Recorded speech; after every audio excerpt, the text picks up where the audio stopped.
Ration డీలర్లను ప్రభుత్వ ఉద్యోగులుగా గుర్తించి కనీస వేతనం ప్రకటించాలని డిమాండ్ చేశారు రేషన్ డీలర్లు. వారి డిమాండ్లను పరిష్కరించాలని కోరుతూ సుల్తానాబాద్లో తహసీల్దార్ రజితకు వినతి పత్రం అందజేశారు. ప్రభుత్వం వారి డిమాండ్లను పరిష్కరించకపోతే ఆగస్టు 1వ తేదీ నుండి రేషన్ డీలర్లు నిరవధిక సమ్మెకు దిగుతున్నట్లు తెలిపారు.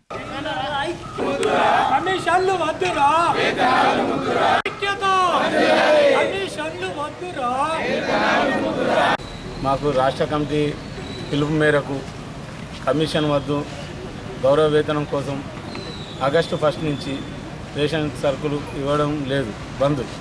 కావున కేసీఆర్ గారికి ఒకటే మేము, అయ్యా ఇంతమంది మీ కళ్ళకు కనిపిస్తారు, రేషన్ డీలర్ మీ కళ్ళకు కనిపిస్తారేడా?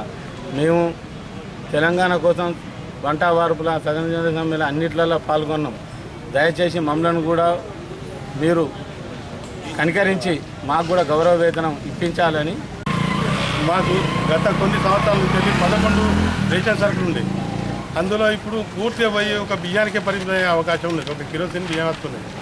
మాకు కమిషన్ లేదు, ఎలాది మాకు ప్రభుత్వం నుండి ఎలాంటి స్పందన లేకుండా ఉన్నది. అందువరకు మేము ఒక దినసరి కూలికి మాత్రం 500 నుంచి 600 రూపాయల కూలి వస్తుంది. మాకు మాత్రం ఎలాంటిది లేదు. గత 20 సంవత్సరాల నుంచి ఏమున్నదో ఇప్పుడు అంతే ఉంటుంది. ఏది ఎలాంటి మా రూమ్ రెంట్ లేదు, ఏది లేదు. ఇప్పుడు ఈరోజు మేము ఎంఆర్ఓ గారికి ఒకటి వినతి పత్రం ఇచ్చినాం. ఈ 1 లోపల మాకు ఏదన్నా మా న్యాయమైన కోరికలు తీర్చిద్దుంటే మేము 1 నుంచి సరుకులు ఇస్తాం. లేకపోతే ఆగస్టు నుంచి సరుకులు బంద్, దుకాణాలు బంద్. మేము ప్రజలకు ప్రభుత్వానికి వారధిగా పనిచేస్తున్నాం, కానీ మాకు ఎలాంటి గుర్తింపు లేకుంటున్నది.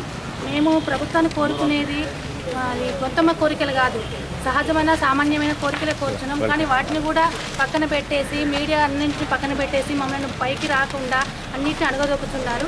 కాబట్టి మేము కోరుకునేది ఒకటే, మాకు కూడా గౌరవవేతనం ఇచ్చి మమ్మల్ని మనుషులు గుర్తించి మాకు కూడా మా పిల్లల చదువుకోవడానికి మా భద్రత కల్పించాలని ప్రభుత్వాన్ని కోరుచున్నాం. మా కోరికను మన్నించి ఆగస్టు 1 నుండి మా కోరికలకు గుర్తింపు ఇచ్చి మమ్మల్ని కనీస వేతనం ఇచ్చేసి మమ్మల్ని ప్రభుత్వ ఉద్యోగాలు గుర్తించాలని కోరుచున్నాం. రేషన్ డీలర్లు అంటే ఒక దొంగగా ముద్రిస్తుంటారు తప్ప అయినా కూడా వారికి కూడా కడుపు ఉంది, భార్య పిల్లలు ఉన్నారు, వారికి కూడా జీతభత్యాలా లేకుంటే గౌరవ వేతనమా లేకపోతే ప్రభుత్వాలు గుర్తించుడా ఏదో ఒకటి చేయాలని కోరుకుంటున్నాం. అదేవిధంగా ఈ 26 లోపల ఏదైనా ఒక నిర్ణయ వర్గం చెప్పకపోతే రేపు వచ్చే ఆగస్టు 1 నుంచి రాష్ట్రం మొత్తం మా రాష్ట్ర అధ్యక్షుని బత్తుల రమేష్ బాబు అన్న పిలుపు మేరకు మొత్తం యావత్ రాష్ట్రం తెలంగాణ రాష్ట్రం మొత్తం బంద్ పిలిపిస్తున్నాం.